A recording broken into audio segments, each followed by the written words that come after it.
And we end the show with a tit-for-tat diplomacy move from Ghana. The country has deported 3 Israeli nationals who landed in Accra on Wednesday. They say they've been compelled to retaliate over what Israel started.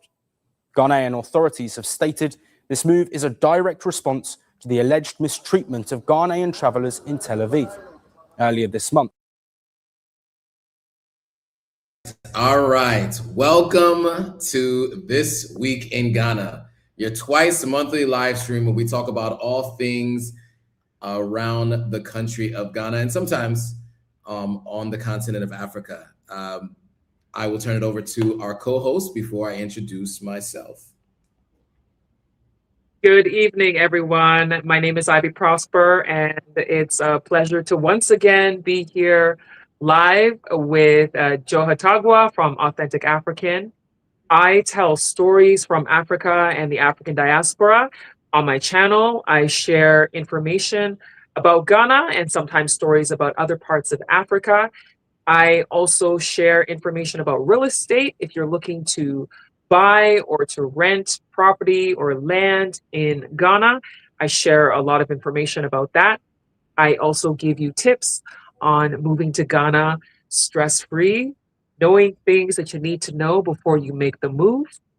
And I also share travel information about Ghana as well, with the intention of expanding beyond Ghana in the near future. I also offer consultations on Ghana. The link is in my video description that you can tap to book a consultation, as well as I have a book called Your Essential Guide on Moving to Ghana, which is available on Amazon. The link is also in my video description. You can tap that to purchase that book. Or if you just want to support the channel, you can do that through Super Chat by tapping the $sign in the chat to make your support. As well, if you want to make a direct donation through PayPal, you can tap the link in my description box for PayPal support, or through Zelle. There is an email, info@ivyprosper.com, to send support through Zelle. As a content creator, many of us like to use PayPal, Zelle, and other ways to get support, because it goes directly to the creator. When you do the super chat and the super thanks, YouTube actually takes 30% of that. So if you've sent $10 on a live stream to someone through YouTube, that creator is getting $7 because YouTube, Google is taking $3. So that's why sometimes it's great to support the creator directly so that they can get the support they need to continue the work that they are doing. Excited to be here today to have this conversation with breaking news from Ghana. Awesome. And I am Joe Hatagwa from Authentic African. Our goal is to get people to do one of 3 things or 2 of 3 things. Visit, move, and invest on the continent of Africa. We're bridging the gap between those living in Africa and those living in the diaspora. You can check all of that out on my website. It's AuthenticAfrican.com. We also have merch for sale. The merch does say all things related to showing your pride about the continent of Africa. So we have stuff with Stolen from Africa, and just calling out the colonizers of Europe. And also we have some things around the Moors and their ruling of Europe for the time period that they did, 700 years or so. So if you're interested in any of that, you can go to the website and find it there. All right, so today we have a number of stories that we are going to be covering. First of which you saw at the onset, and that is Ghana deporting Israelis in retaliation for alleged mistreatment of Ghanaians in Tel Aviv. I'm going to play a little bit more of this video, and then we will have some commentary on the other side.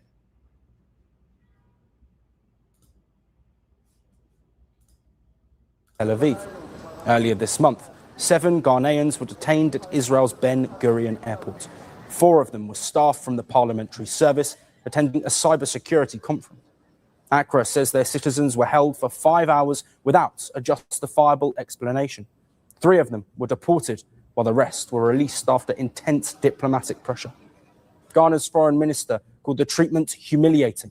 He also summoned Israeli embassy officials in Accra and demanded respect for their citizens. His directive was plain and simple: 1 Israeli for every Ghanaian sent back. The Israeli authorities have now apologized for the action they carried out and have called for de-escalation because we made it clear that if they deported 10 Ghanaians, we will deport 10, 20 will deport 20, 50 will deport 50. We are not going to accept this. And according to Ghana, the row is linked to Israeli accusations that it wasn't cooperating over deportation procedures. Earlier this year, Israel blamed Ghana's Tel Aviv embassy for not cooperating on 6 deportations. One involved a Gabonese national, another was too sick to travel. Ghana rejects that entirely. Their embassy insists it follows international law completely. The tensions also come against the backdrop of Accra's outspoken stance on the Israel-Hamas conflict. The West African nation has always maintained support for a 2-state solution. Okay, so I think that point that was made there at the very end is likely why things happened the way they did in Tel Aviv. But your thoughts on this story, Ivy? Well, you know, it's hard to really have strong thoughts on it, because I know that there have been, you know, different reports where I see different speculations, different information to know what the hard facts are. But what I do know is from reading, like from the BBC, that it confirmed that 3 Israeli nationals were deported from Ghana. I believe it was on Wednesday, and that it does appear to be in retaliation to the Ghanaian nationals who were held and deported from Israel. Now, I don't know the specific details of what happened in Israel for the Ghanaian nationals, but I feel like this is an example of what's been happening around the world. We've been seeing situations of people from different countries being held, being deported, having legal challenges. I feel like we're in a world right now where there's a lot of countries that are having a sense of nationalism. There's anti-immigrant sentiment in some places. You're seeing some countries that don't like tourism who are protesting against tourists. Like, there's so many different factors as to what's happening around the world with respect to people wanting to hold on to their country's pride and nationality that could be factors to it.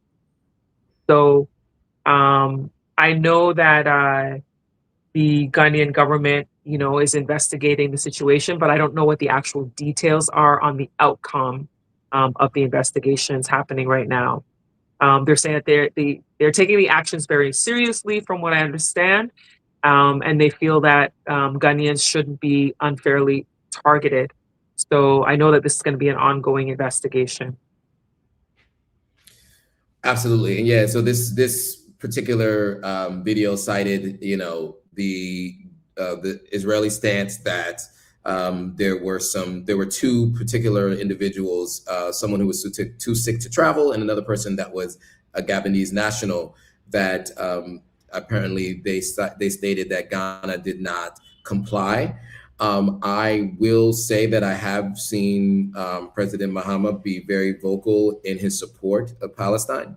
I don't know about the individuals who had traveled to Israel and their support of Palestine, but I do know that those who have been supportive have been treated similarly. This is a pattern in Israel for how people who have been in support of Palestine have been treated. So I would not be surprised if that had a lot to do with that particular, you know, that stance that the country has been taking. I will say too, you know, I'm sure more information will be coming out over the coming weeks. I do think it is important that if something like this does happen, there's a show of force, you know, and, you know, this particular, you know, news station or First Post said that this was a tit for tat. And I don't think in every circumstance it works, but I think for Israel, it matters because they're in need of support from different nations for the atrocities that they've been involved in over the last 24 months or so. And so I do think that as their support has dwindled, you know, it does put Ghana in a position of strength in this particular instance on the deportation and the response. Generally, it doesn't always have that same kind of impact. Like, you know, there's been some threats by African countries to, for instance, the United States. When the United States has made visa restrictions, that hasn't been helpful. But I think in this instance, it seems as if Israel has capitulated, has apologized, according to some officials from the Ghanaian government. And so it seems to be working. So we'll follow along with this and keep you guys all posted. You can see how careful I am with my words, because I'd like to stay alive and I'd like to stay monetized. And so you guys have to understand, we have to be very careful when we talk about this topic. So yeah, I will leave. It's actually a topic that I thought about even avoiding completely. Yep. Yeah. I mean, we all have our stances, right? And we have to be very careful because, you know, there's a lot of talk, and I don't want to spend too much time on this, but there's a lot of talk about dual citizens potentially losing the ability to have citizenship elsewhere as an American. I am one of those people. There's talk about checking people's social media before they enter the country, right? Yeah. So, you know, that makes presenting this kind of information to you all, which is really important, difficult to do. And so that's why your support for us outside of the social media platforms will help go a long way for us to be able to continue to bring this information to you without having to worry about being censored. So keep that in mind when you're thinking about, you know, how you want to support us. Just remember that, you know, we are limited to what we can really talk about on platforms like this, but the platforms are big enough to give us the broadest reach to be able to get to as many of you as we can with this kind of information. With that, we will move on to the next story. I don't want to spend too much time on that. Jada just says, loving that tit for tat. Sometimes us Africans forget we got teeth and we got to bite back. There's Jada. So an interesting story. I think we reported on this maybe 2 live streams ago, where there has been a crackdown on cybercrime in Ghana. You guys might remember we had talked about, there was a story that talked about like the government's, you know, approach to cracking down on what is called 419, Yahoo Boys, etc. This term is 419 is the Nigerian penal code for fraud. And so it's kind of picked up that name, and people use that name across West Africa when they're describing fraud, even though maybe every country doesn't have the same penal code, they still use it to describe it. And then also too, Yahoo Boys just references in the early 2000s, the Yahoo email addresses were the first to be widely used in places where some of these scams had originated from. And so that was the reason for being called Yahoo Boys, because they were using Yahoo email addresses to do those print scams, bank account scams. You've probably seen these emails in your Yahoo email address. You know what I'm talking about. And so that's why it's called Yahoo Boys and 419 scams. So the biggest of these was a few years ago, a gentleman by the name of Hush Puppy, that I can't remember his real name, but that was his online persona, 3 million followers, friends with all the major Afrobeats artists. He is currently is in, if I'm not mistaken, he's in Brooklyn, but he's definitely in New York City, in the United States, serving out was it a 6-year sentence, or was it a 6 to 12-year sentence? I can't remember exactly what it was for this exact offense. And so Ghana has been cracking down on this, and there's a story that speaks to the fact that a Ghanaian national and 32 others, it seems like in separate but similar instances, were accused by authorities, in this case, this Ghanaian national, of $8 million romance scam allegedly linked to a massive luxury mansion in Ghana. So I'm going to play this video and maybe another quick video just with the response from the the minister in charge of this, so you guys can get a chance to kind of see what exactly the lifestyle was looking like for individuals who had been participating in this illicit activity. Here's one of the biggest mansions in Africa, Ghana. Abu Trika's house inside Swedru.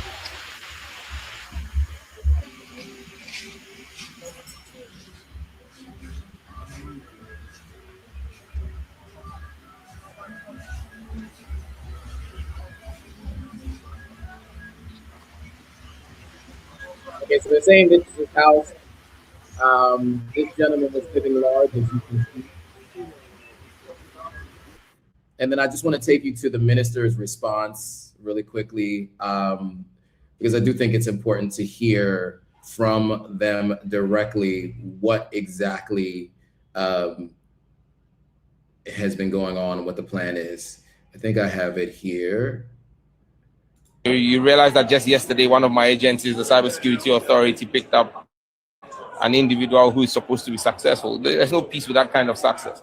And there are 3 more we're picking up in the next few days because we're cracking down on cybercrime. And so cybercrime does not pay. But education is the only thing nobody can take away from you. They can take all you have. They can take your cars, your houses away from you. But what you know and what you've learned cannot be taken away from you. And so education is the priceless gift that a child can get from their parents. So there he is speaking to that. And then this was the other 32 individuals linked to the romance scam syndicate in the early hours of 2 days ago, over the weekend. They were picked up. And so just to be clear, these romance scams, basically the way it was described is using AI to pretend to be other people, speaking to folks who are older, lonely individuals, and scamming them out of money, whether giving them access to credit cards and or asking them for financial assistance. But many times it really does come down to getting them to fall in love with the individual and then basically taking them for what you can. And so that is what they were accused of, and that's the story there. So with that, Ivy, your thoughts on the cybercrime unit making these massive arrests in the last couple of days, 1 Ghanaian and what it seems to be is a number of also Nigerian nationals as well.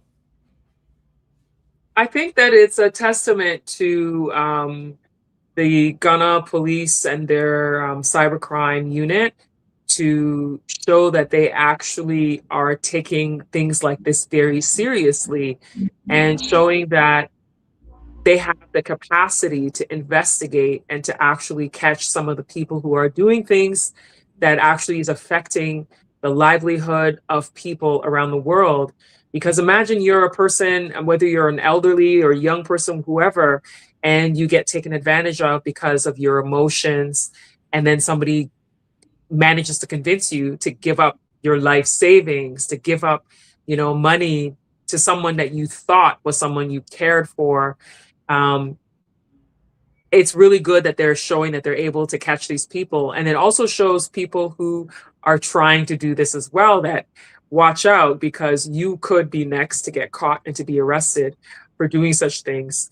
So I think it's good that they're able to do this right now, because in the past, I don't think they did it so easily as they are now. So I think it's really good. It shows that they're beefing up their capacity.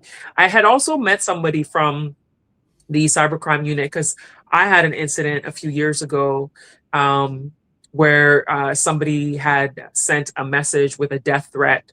And so I had actually gone to Ghana Cybersecurity, and they had done their investigation. When I sat down with the guy and he told me about their training and what they do, I was actually impressed. I was like, wow, I did not know that Ghana's cybercrime unit, was so intense. And he had said that some of them have trained under, US training systems.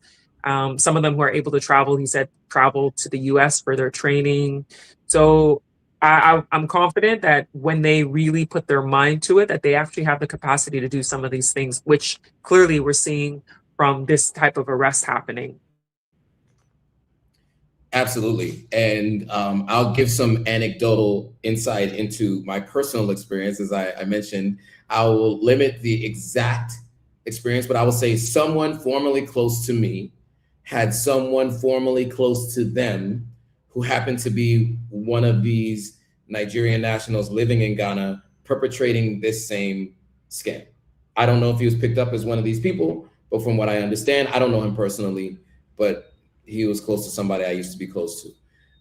What I do know is the way these things work is these guys will rent a house and they'll have 6 or 7 younger guys working for them and having multiple phones, multiple apps, Tinder, all the different apps, change their IP addresses and or sometimes utilize, the fact that they are in Africa. But many times they don't use themselves, right? They use images of other people. The old school version of this was they would catfish them, right? They would use images, but always say, the connection here is so bad, I can't get online. I think because of shows like Catfish and then technology improving, they've now moved to AI. So they can no longer last 6 to 12 months with someone without ever having a video call. I think people are hip to that now. So they've now moved into using AI avatars, right? Where they can look like they're the one speaking, but someone else is actually the person speaking, but it's somebody completely different looking, showing up on camera. And it is, we are there now. And so when you're dealing with folks who are, older boomers or even older Generation X, closer to the boomer stage, you're finding folks who aren't as savvy on these kinds of things. And to be honest with you, I mean, there are people recently as high up as certain levels in government in the United States who've also pushed out AI misinformation mistakenly. So it is not rare that there are people that are going to be falling for this stuff. But from what my understanding, these individuals have giant windfalls. I mean, sometimes they can get $10,000 at a time, $15,000 at a time. And the guys running the scam with all the people working under them pay those guys just a housing fee. And those guys just get to be around you to learn from you. And then they go off and do it themselves. But the person who's running it gets to keep all the money. And so when you're traveling here and you go to the club and you see people who look like some of the biggest rappers you've ever seen with the iced out chains and the big watches and the big bracelets, you can probably guess what their method of income generation is. And so, it's been a well-known topic. It's been something that people kind of whisper about, talk about amongst each other. It's not something that's seen publicly discussed as much, but you see it now. It's being, it's to the forefront of this particular government in Ghana, and they are cracking down. So, as you said, Ivy, I think these arrests show as a deterrent for other people who think that they can get away with it. Many people leave their country and do it in other countries because their countries have figured out how to track these kinds of things. And so now you see them in Ghana attempting to do it, but now Ghana is not standing for it. So yeah. I don't know if you have any other thoughts, but those are my thoughts on that. Yeah, definitely. I think, you said a lot of things that are accurate, especially with the whole AI thing. People are able to do things to fake calls. I had an incident where there was, I rarely respond to random messages. I get a lot of messages from men in my DMs on all my social media. And I don't respond to like 99.9%. I don't respond. And so one of them, somebody sent a message, and then I was like, you know what? Let me just respond to this one person. And so I responded. The person just said that they liked my content. So I responded and said, thanks. And then next thing I know, he's now complimenting me, saying I'm attractive and all this kind of stuff. And then he was, pushing that he wanted to chat and all this kind of stuff. And anyway, I ended up doing, I have this like investigative thing about me. I was able to check with the photo he had in his profile, because you can upload images to Google Images and search. So I uploaded his image to Google Images, and the Google search showed 10 other profiles that had the same guy's picture. And then there was a video of the same guy on another platform. And it was just like, just the whole long thing. I was like, yeah, this guy's a fraudster. And then I didn't engage. I just blocked him. So, you know, if you take the time to try to figure out if this person's legit or not, you can usually find out if the person's fake, and ask certain questions. I think that not only in romance scams, but in general, people get scammed on, you know, through their WhatsApp, through social media. You know, you hear about people's Instagram getting hacked, and it could be, you know, a link someone sent, you know, any little thing. Be suspicious. So for instance, I have a friend who usually communicates with me on WhatsApp or on Instagram. Then all of a sudden, this friend started sending me text messages. And I'm like, this person doesn't send me text messages. This is very unusual. And immediately I was like, this person's phone must have been stolen or something, that now the person is texting me, which is unusual behavior. And so we always have to ask ourselves, like, think about the people you know. Is this behavior normal? You know, is it out of the ordinary? And then you can kind of start asking questions. And it was like, I don't think this is the person. I think it's someone else, you know? So be on high alert, be aware of people's behaviors, because, you know, these kinds of scams can happen, not just romance scams, but just in general, these kinds of things are happening, especially on WhatsApp. You know, recently my aunt's WhatsApp was hacked, and then the person started sending me messages and asked me to send them 900 Ghana cedis. And I was like, this aunt of mine would never ask me for 900 Ghana cedis. She would never ask me for money. And so then when I started asking questions, I was like, when's my birthday? Like, start asking these questions that if the person knows you, they would know some of these answers. And I'm like, I just talked to you yesterday. What did we talk about? Then suddenly the person's like not responding, because now they're realizing I'm checking to see if you're really who you say you are, you know? Right. So yeah, ask yourself questions before you really engage. Yeah, that's a great point. And I'll just add one more piece to that before we move on to the next story. So those of you who are traveling to West Africa, to Africa in general, international travel, you're going to start using WhatsApp more, right?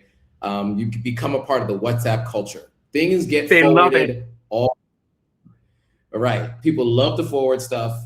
And then the other thing is, you're going to be joining a lot of different groups, and you want to be in groups. What a lot of these groups are open to the public. They don't require, not everyone requires a verification before people enter their groups. Because of that, bad actors join these groups, and then they utilize things that are happening in those groups to message you. It's another form of a phishing scam. I don't know if you guys are familiar with phishing scams, but sometimes somebody will send you an email. It looks like your email address. It's a little bit different, but it's like your payroll or something like that. You click on it, you don't get your pay stub, and then you kind of forget about it. Well, 6 months down the line, they now have information. They've now combed through your emails, and they might email the finance team and pretend to be a client and say the bank account changed. And this happens all the time. So a similar version of that happens on WhatsApp. They'll join a group, and let's say the group has an event coming up, or Zoom coming up, or they have an event you have to register for. So they'll look for that registration, and then they'll send you a private message and say to you, hey, you forgot to register. You need to register now, or else you won't be able to get in. And just think about any time somebody uses a sense of urgency like that, when they don't normally do that, right? Yeah. So you need to do this now. If you don't do this now, you're not going to be able to get on this trip. You're not going to be able to do this. You know, all the different ways that they try to use a sense of urgency to get you to move now. Because if you sit down to think about it, you're going to maybe make a different decision. So they use a sense of urgency and a fear of loss to get you to make that decision. Yeah. Once they do that, that's when you end up getting messages like what Ivy mentioned, or messages like what I got. So you guys might remember Aisha Ladan, who has been on the channel before. We went through what the conversation looked like between the person who had hacked her account and what they said to me. And I think it was also because she had been in a group and she clicked on a link. And then another friend of mine Same thing happened with her. She was in another group. I get these messages all the time. I'm in about like 50 different groups on WhatsApp. So I get messages all the time. One thing to be wary of is the 234 area code. Country code. The 234 country code a lot of times gives it away. I just put it that way. When you get messages from people to tell you to click on a link, number one. Number two, if you get a message from someone who says, hey, how are you? How's the family? Very generic messages. I got those messages and I was like, I'm good. I'm just planning them this and that, whatever. How are you doing? And when the responses don't directly correlate to your question, it's almost like a script. That's something to pay attention to. And to your point, if they start asking for money in ways like, I'll promise they pay you back by tomorrow. Can you just send me 200 or 900 or 1,000? I was asked for $2,000 by somebody through one of these before. And so obviously those are red flags. And so these are all ways that are outside the romance scam that people use. And, certain things just will be a red flag. Like for me, both of these people were married women asking me for money. And so at first I was like, something must be going on in the family. But I was like, no, I don't think I'd be the person you would go to, either one of them. They have they have a long list of people they can go to before they get to me. That's the other thing to think about is like, who else could they have gone to before they got to you, especially in these instances? And so I immediately screenshot it, sent it to them, through separate means, right? So the first one, I couldn't do that with her because it's the only means of communication I had with her. The second one, I sent it to a friend and said, hey, don't send any money to this person and make sure you call her and let her know on whatever other phone line you have for her, if you can call her direct or whatever, to let her know what's happening because somebody hacked her account. And so luckily she had gotten a couple of phone calls and something seemed off. And so that was a way for them to find out. So so these things happen frequently. So definitely don't click on any links that you're not aware of. One way to be 100% sure is if you just get a random link from someone, never click it. If somebody sends me a random link out of nowhere, even if they're used to sending me stuff, because almost everybody who sends me something with context, right? Like people will send me stuff they want me to post on Authentic African. They usually send it with context. They don't just send a link. So if you just get a random link, you should probably respond back like, what is this link of, right? And then you can go from there to determine if you're going to actually click on the link. So that is a recommendation I make. It's a long diatribe, but I think it's important for you guys who are all thinking about coming to the continent, who are going to be using WhatsApp. These are things that are going to happen that you need to protect yourself from. All right. With that, I think we can move on to the next story. So Ivy, having been a part of the Year of Return and Beyond the Return, is all too familiar with the idea of visa on arrival. I feel like every year for a couple of years in a row, there was an announcement that visa on arrivals was happening. And I think that people assumed that was going to happen in perpetuity, right? Just the idea that every year in December, visa on arrival is going to happen when I get to Ghana. That is not the case this year. And we are going to play a video from a couple who live here I'm in Sierra Leone, who live there in Ghana, who have, yes, exactly. I think so. I actually only know them as Expat Life Ghana. That's them, right? Okay. Yes. Okay. So we're going to play a video from her because she did speak to this. It's kind of entertaining. It's interesting. But I think it does speak to the fact that I think a lot of people assume that things are going to be the same every year because you've been doing everything every year. When it comes to the continent, don't assume. Never assume. Always check. But I do want to play this video and then we will have some commentary on the other side.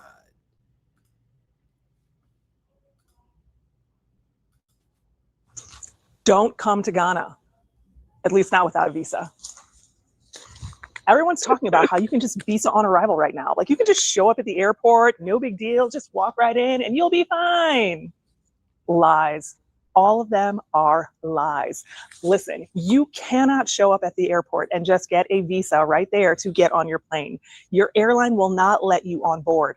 You have got to have a pre-approval to get a visa on arrival. There is no visa-free travel to Ghana right now. You cannot visa on arrival and just show up at the airport. You have to have your visa situated before you get on the plane. So before you pack anything else, before you start WhatsApping your friends and telling them that you're coming, you need to stop right now and make sure your visa is taken care of. I'll see you in Ghana soon.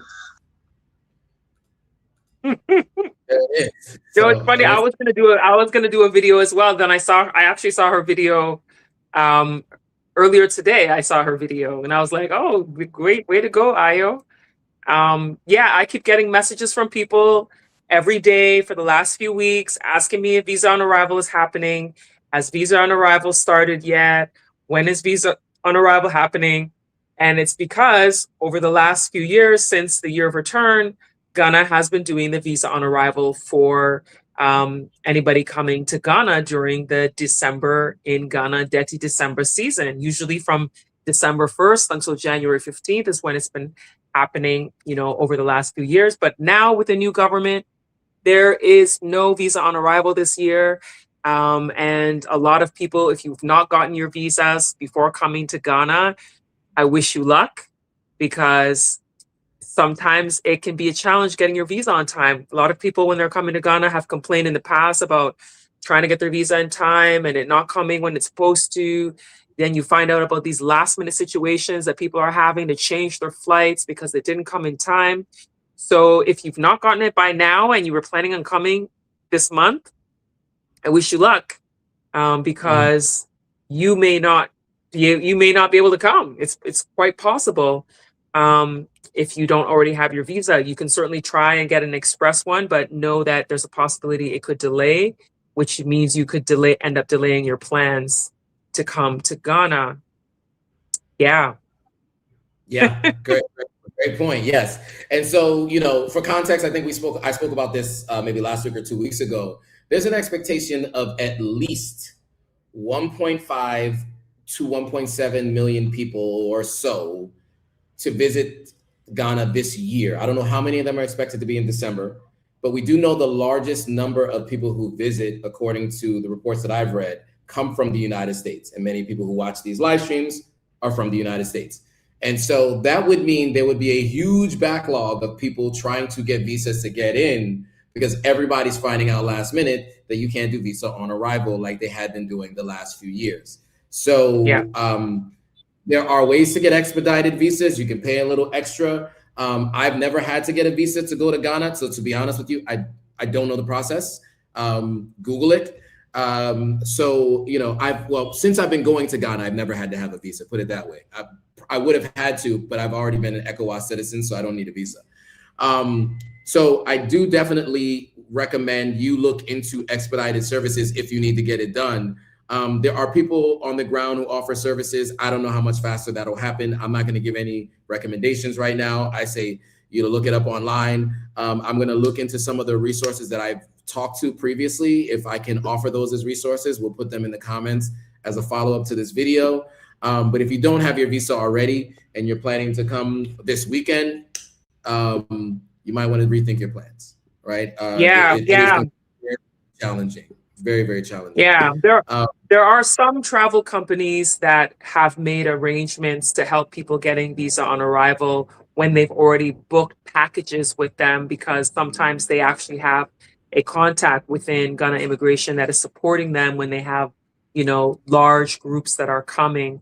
There are some that do that for their groups, but you will have to find your local Ghana embassy or consulate to get information on applying for a visa. Some of them, there are online services that you can fill out a form, but then you still have to physically send your passport in to get the visa sticker in your passport. And a lot of the fees are based on which country you're coming from, because I know that there's slight variations from country to country for the Ghana visa. Also, you can pay additional fees to have it express, but sometimes the express doesn't always come to fruition. There have been people who've complained about paying for express and then not actually getting express service. Part of the process of getting a Ghana visa, they ask you have to have the yellow fever vaccination, which sometimes is a hindrance for people in getting their Ghana visa, because the yellow fever vaccination, there are limited places that give that vaccination, and you often have to book it ahead of time. And some places, there's weeks and weeks before you can even get an appointment to get the yellow fever shot in some countries. And the fees are quite high. I've heard of people talking about paying between $200 to $300 to get the yellow fever vaccination. Now, Ghana has the yellow fever vaccination on arrival, but the problem is your airline will probably not even let you board your flight if you don't have the yellow fever vaccination, proof of vaccination. So some people have been able to, by chance, be able to board, and then when they arrive in Ghana, get the yellow fever shot at the airport, but that's really risky. The chances of you being allowed to even board is very low. Typically, people who have special certificates from a medical certificate, like if you have a medical condition where you can't take the yellow fever shot, you would have to get a certified medical certificate from a medical facility, your doctor, to prove why you couldn't get the yellow fever vaccination. Also, Ghana visa application asks you to have an invitation letter attached to your application. Now, that invitation letter would be if you're going to be staying with somebody or visiting someone, that person would write a letter as they are going to be your host while you're in Ghana. If you don't have a host because you're a tourist and you don't know anybody in Ghana, then that would be something from your hotel or Airbnb host, whoever it is at wherever you're staying. They would have to have a letter or a document stating that you're going to be hosted at their apartment, their hotel, their guest house, whatever it may be. So that's also something that gets added to the application. You also need to get passport size pictures that are included in the application. I think it's either 4 or 6 passport pictures that they ask for to be included in the application. So those are some of the things that you need. And then your passport from your home country must be at least 6 months away from its expiry date, or you wouldn't be able to apply for the Ghana visa. So those are just a few tips to help you, those of you who are applying for a Ghana visa, that you need to know. Yeah. Hope that helps. All good, exciting, good information. See, I love having these conversations with you because you have all of the details. So yeah, for those of you who are planning to come, think about all those things that you need, right? Your Airbnb host who might already be hosting somebody right now in the middle of communicating with them is now going to have to step away from what they're doing and put something together for you, because many people stay in Airbnbs. Your hotel might be booked and busy, as they say, and so you're going to have to reach out to them and get something from them. So wherever you're staying, needing that information is going to be really, really, really important. Right. Yeah. And keep in mind. So no, go ahead. No, go ahead. You got it. So keep in mind, as you said, as Joe said, most of the people coming to Ghana are coming from the United States. So they're coming with US passports. So you need to get a visa, or you're coming from Canada or whatever. There's countries that you need a visa. But some people have more than one nationality and you can travel on another passport. Make sure that you carry both your passports with you if you are traveling another passport. And when I say that, what I mean is, for example, there was a year, I think it was in 2021, when someone came to Ghana on their Jamaican passport, because Jamaican passport holders do not need a visa to come to Ghana. And so this person came on his Jamaican passport. Now, when he was going back to the US, he was not being allowed to enter the US because he was carrying his Jamaican passport and he was being asked for a visa because he left his US passport at home. Do not do that, because then you won't be able to get back into your country when you're carrying a passport that requires you to have a visa. So you would show your Jamaica passport when you're coming to Ghana. then when you're going back to the States, you show your US passport or whatever country that is that you're coming from. So make sure you don't make that mistake like this person made, because then this person had to go and try to get an emergency passport from the US embassy in Ghana, because now the person wasn't going to be able to travel back to the US, because the airline was like, where's your visa to come on board to go to the US? And he's like, well, he's American. Well, where's your US passport? And so that's what happened. So make sure you don't make that mistake. The countries, there's some of the countries where you do not need a visa to come to Ghana, include Jamaica, as I said, Trinidad and Tobago, Barbados, and then, of course, the West African countries. If you have passports from the ECOWAS countries, you also don't need a visa to come to Ghana. And I think in other African countries that you don't need are, I think, Botswana, Eswatini, Seychelles. I think South Africa now has a reciprocal relationship with Ghana, that they don't need visas to come. Morocco, the people from Morocco don't need a visa to come to Ghana. Namibians don't need a visa to come to Ghana. So there's different countries. So look into your home country to see if you're one of those countries where you don't need a visa to come to Ghana. But as we know, most of the people coming here are coming from the US, from the UK, from Canada. You all need a visa to come to Ghana. There it is. Really, really helpful and useful insight. I don't know, something happened. Somebody's spamming the chat, but all right. So moving on to or spamming the live stream. The numbers look crazy right now. All right. So the Diaspora Summit 2025 is happening December 19th and December 20th. So that is this Friday and Saturday, and it's happening at the Accra International Conference Center. It's called Resetting Ghana, the Diaspora as the 17th region. The Diaspora Summit 2025 is a global platform convened by the government of Ghana to advance a united call for reparative justice, healing, and restoration of dignity for Africans and people of African descent worldwide, rooted in the understanding that the legacies of slavery, colonialism, racial violence, and systemic disposition continue to shape contemporary economic and social conditions. The summit engages heads of state, thought leaders, scholars, activists, cultural institutions, and diaspora communities in changing the future grounded in justice and historical truth. I'm going to play a little video really quickly to get a little bit of an idea of how it's being promoted, and then we will have some commentary on the other side.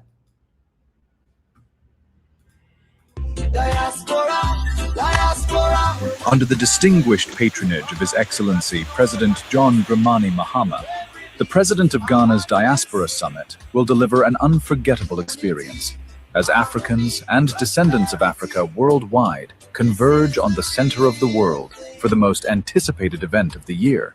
Engage in thought-provoking conversations and gain valuable insights on building bridges across the African diaspora for unity, harmony, and prosperity, unlocking and unleashing the potential of Africa and the diaspora, and celebrating our rich culture and heritage. Friday the 19th of December to Saturday the 20th of December 2025 at the Accra International Conference Center in Ghana. Connect, collaborate, and celebrate. Educate, empower, and elevate. Be part of history. The inspiring oratory of influential leaders and changemakers, captivating cultural performances, and spectacular celebration with our global honorees from the African, Caribbean, and diasporan family. We are family. You will love it. Dress code, elegant. African and Caribbean attire encouraged. To attend, register now at www.diasporasummitghana.org. See you in Accra, Ghana. All right. So, Ivy, your thoughts on the Diaspora Conference? Well, I think it's going to be a big one, to be quite honest, because I missed the launch event that they did, but the launch event was huge. They had a lot of people who attended the launch. And so I anticipate that the actual event is going to be very big. They actually caused confusion. It was the Minister of Foreign Affairs caused some confusion when at the launch he made an announcement that anybody coming to the Diaspora Summit would be, he said, visa free. But then it turned out that he released a press release maybe a couple of weeks ago that said, if you're going to the Diaspora Summit, you can get your visa without a fee. So basically, if you registered for the Diaspora Summit and you have your proof that you registered, because they send you an email for proof of registration, there's a document that they email you that you would show to the Ghana embassy in your home country, which would allow you to apply for your visa without charges, but you still had to apply for a visa in advance. So that announcement caused a lot of confusion because some people weren't sure, does that mean visa free? Does that mean visa on arrival? What does that mean? But it actually meant exactly what I explained, that when you've registered, your proof of registration, you would show to your Ghana consulate or Ghana embassy in your home country, and then that would allow you to apply for the visa without a charge because you're coming for the Diaspora Summit. At this point, it's too close to do that now if you were thinking about it, because today is the 15th and the summit is on the 19th and 20th, was just a few days away. So, but I think that the summit is going to be big. We'll see how it's going to be this time around, because there have been diaspora type summits over the years under the last government. So let's see how it is under this new government, how it's going to be. I haven't seen any itinerary as of yet to know who's going to be speaking, what is going to be the structure of the program. What I do know is it's happening at the Accra International Conference Center. So I imagine there's probably going to be multiple panel discussions related to diaspora relations. And I know they said there's going to be a lot of government officials in attendance. And it's going to be a formal type of event. So let's see how it goes. I do think that it's going to be